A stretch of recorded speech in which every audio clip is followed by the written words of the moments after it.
안녕하십니까 시청자 여러분, 해주부TV입니다. 오늘은 호주 부동산 전망 모기지 인플레이션 및 이주민과 건설 시장에 대해서 말씀을 드려보도록 하겠습니다. 최근에 발표한 자료에 따르면은 호주 주택의 가격이 1월에 이어서 2월 달에 0.2%를 상승을 기록했다라고 하고 있습니다.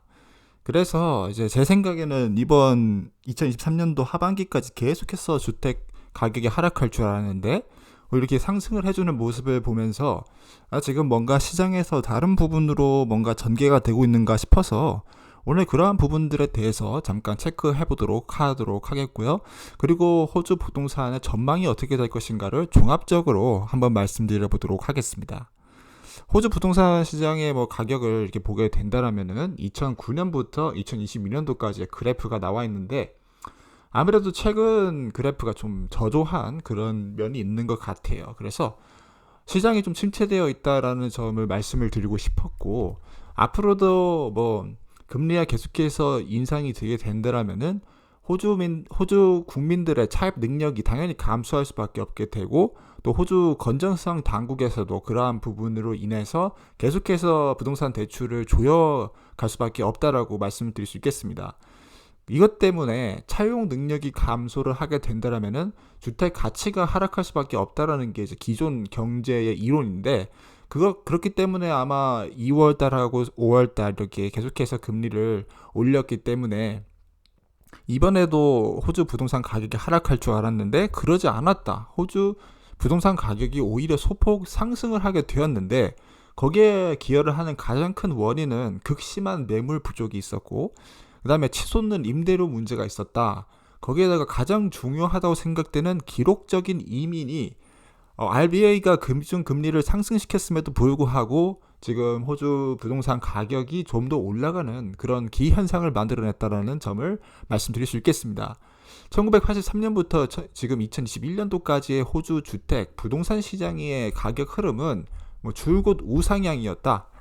조정은 있긴 있었지만은 정말 소폭 조정이었고, 거의 집값이 한 7배 정도, 8배 정도 올라온 거죠. 그러니까 100K에서 800K까지 올라왔기 때문에 8배 정도 지금 올라왔는데 지금 고점이냐 또라고, 그것도 이제 단정 지을 수 없는 부분이 방금 말씀드렸던 이 극심한 매물 부족, 신규 주택 건설이 굉장히 차질을 빚고 있고, 건설사들이 정말 이 높은 자재 때문에 건설을 포기하는 경우들이 많이 생기게 되면서 고질적으로 이 주택 공급의 문제가 해결되지 못한 상태에서, 더군다나 이 호주 정부에서 이 집값을 계속해서 높여가고 싶은 욕심이 있기 때문에 이민자는 계속 받게 되면서 그 이민자들이 또 거주할 공간들이 계속해서 없어져 가는 그런 아주 악순환의 고리, 정말 좋지 않은 그런 안 좋은 고리에 빠져 있다라는 점을 설명드릴 수 있겠습니다.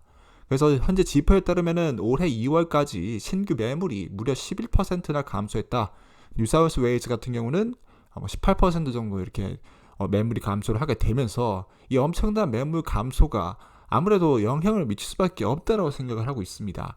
그리고 또한 임대료 공실도 굉장히 낮다라고 하고 있어요. 그래서 거의 완벽한 공실이 없는 상태, 모든 사람들이 입주해 있는 그런 상태에 가깝게 들어가 있기 때문에 임대료를 내릴 이유가 없다. 임대를 하는 사람 입장에서는 임대료를 높여도 어차피 계속해서 수요가 있기 때문에 임대료도 높게 되고, 당연히 임대료가 높아지면은 또 집값에도 부담으로 작용할 수밖에 없는 그런 또 안 좋은 상태다, 이런 점도 말씀드릴 수 있겠는데, 거기다가 이제 최근에 거주 오스트레일리아 이민을 하는 이민자의 숫자가 완전 폭발을 해버렸습니다. 2007년도에 45만 명 정도를 받았는데, 물론 2020년도, 2021년도 코로나 터지면서 이민자가 거의 안 받은 수준까지 한 5만 명까지 떨어졌던 적이 있었죠. 그렇기 때문에 평년에 27만 정도까지를 받지는 못했지만은, 자, 이제는 못 받았던 이민자 다 받자 해서 한 50만 정도까지 2022년도 역대 최고 이민자를 받을 그런 생각을 가지고 있습니다. 그래서 문제는 이 호주 사람들도 그거를 이제 알고 있다는 사실이고, 그것으로 인해서 이런 엄청난 경쟁으로 인해서 이 사람들이 이제 부동산 시장에서 손을 떼려고 하는 그런 모습을 보여주고 있다. 이 부동산에 더 이상 투자하기 힘들어하는, 그리고 또 집 또한 사기 힘들어하는 그런 안 좋은 시대로 가고 있다는 점까지 말씀을 드릴 수 있겠습니다. 추가적으로 지금 이 부동산 다시 상승하는 이게 데드캣 바운스인가 잠깐 상승하고 다시 하락 전환을 하게 될 것인가에 대해서 이제 분석할 필요가 있다고 생각하는데, 앞에서 말씀드린 세 가지 요인, 이민자 유입, 인구의 유입과 그 다음에 신규 매물 감소 이런 것들 말고 또 이제 이 주택 가격이 하락할 수 있는 가장 강력한 이유인 금리는 어떻게 올라갈 것인가에 대해서 말씀을 드리자면은, 이전 영상에서는 제가 기준금리를 계속 올릴 가능성이 높다라고 말씀드렸고, 그로 인해서 앞에서 말씀드린 세 가지 요인에 불구하고도 부동산 가격이 하락할 수 있다는 점을 말씀을 드렸는데, 최근 흘러가는 금융시장이 좀 급격하게 바뀌고 있는 것 같아요. 미국에서 발생된 실리콘밸리 은행 붕괴로 인해서 모든 국가들 기준 그리고 중앙은행에서 이제 금리를 올리려는 것을 좀 주저하는 모습을 보여주고 있다. 호주도 예외가 아니다라는 점을 좀 말씀드릴 수 있을 것 같습니다. 미국 중앙은행 그리고 연준에서도 이번 금리를 0.5% 올리려다가 이렇게 은행이 문을 닫는 모습, 파산하는 모습을 보면서 0.25%로 소폭 올리는 그런 모습을 보여주게 되면서 호주 또한 더 비둘기파적인 어조로 얘기를 하고 있고, RBA에서 얘기를 하는 것은 우리 금리 사이클 최고점에 도달했다 이렇게 얘기를 하면서 지금 금리에서 더 올리지 않고 유지를 하거나 아니면 소폭만 올려줄 가능성이 높다라고 얘기를 하면서 주택 가격에 대한 주요 역풍이 제기된다. 주택 가격을 하락시킬 수 있는 유일한 원인이 하나가 사라질 수 있다는 점을 얘기를 하면서 앞으로 조금 주택 가격이 올라갈 수 있는 그런 쪽에 더 힘을 실어줄 수 있다라고 얘기를 하고 있습니다. 다만 고정금리가 이제 만료되어서 약 60만 명의 차용인이 2% 금리에서 5%, 6%의 금리로 전환하게 되는 시점이 2023년도에 딱 한 번 옵니다. 저는 이걸 이제 마지막 기회라고 생각하고 있는 게, 방금 앞서 말씀드린 금리를 더 이상 올릴 수 없는 가능성이 크기 때문이라고 말씀드릴 수 있겠고, 그 모기지가 전환되는 날짜가 2023년도 4월부터 6월까지 22만 2,765 개가 이렇게 바뀌고, 그 다음에 2023년도 7월부터 9월까지 20만 7,926개.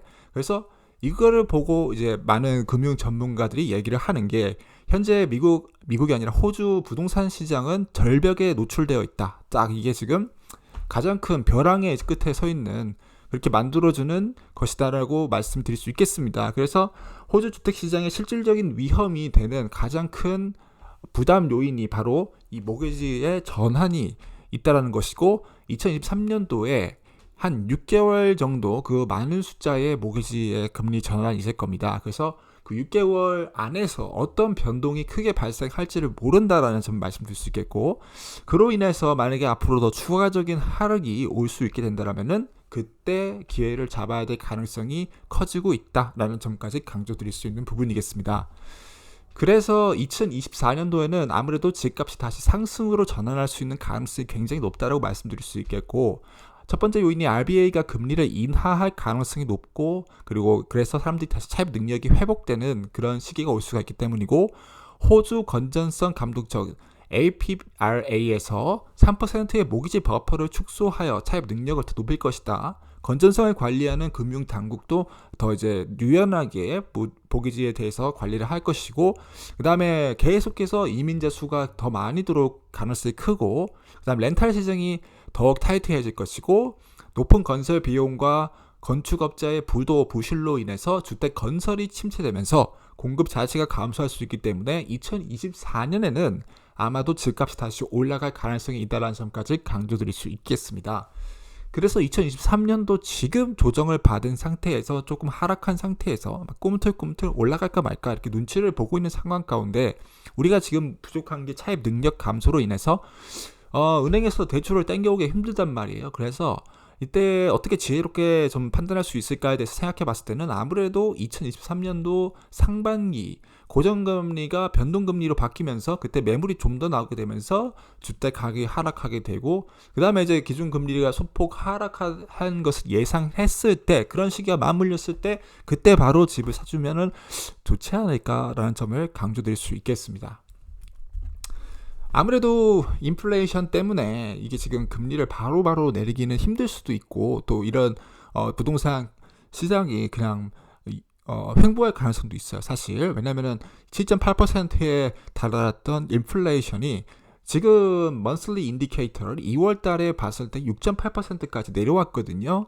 그래도 타겟 레인지인 2%, 3%에 미치지 못하였다. 그렇기 때문에 현 시점에서 금리를 바로 내릴 가능성은 좀 드물다라고 생각해요. 지금 금리에서 조금 더 올리거나 더 유지할 가능성이 있다. 인플레이션은 여전한 부담이기 때문에 급하게 금리를 내릴 가능성이 없기 때문에 또 그런 부분에 대해서 너무 마음을 급하게 가질 필요도 없다. 지금 너무나 경기가 복잡하게 변수가 너무 복잡하게 전개되고 있기 때문에 시장 상황에 대응할 때 있어서 마음을 급하게 가지고 지금 당장 이걸 해야 되고 지금 당장 대출을 받아야 되고 그렇게 할 필요는 없다라는 점까지 강조드릴 수 있겠고 앞으로도 금리의 움직임에 대해서는 계속해서 업데이트할 예정입니다. 그래서 시청자 여러분들과 제가 함께 생각하면서 기준금리가 이렇게 흘러가고 있는구나. 그리고 그 트렌드에 따라서 지금 주택 가격 어떻게 움직이는가 유의해 주시해서 가장 최적의 타이밍에 주택을 구매할 수 있다면 아주 좋겠다라고 말씀을 드리면서 오늘 영상을 마무리하도록 하겠습니다. 이상 해주부 TV였고요. 시청해주신 시청자 여러분께 감사드립니다.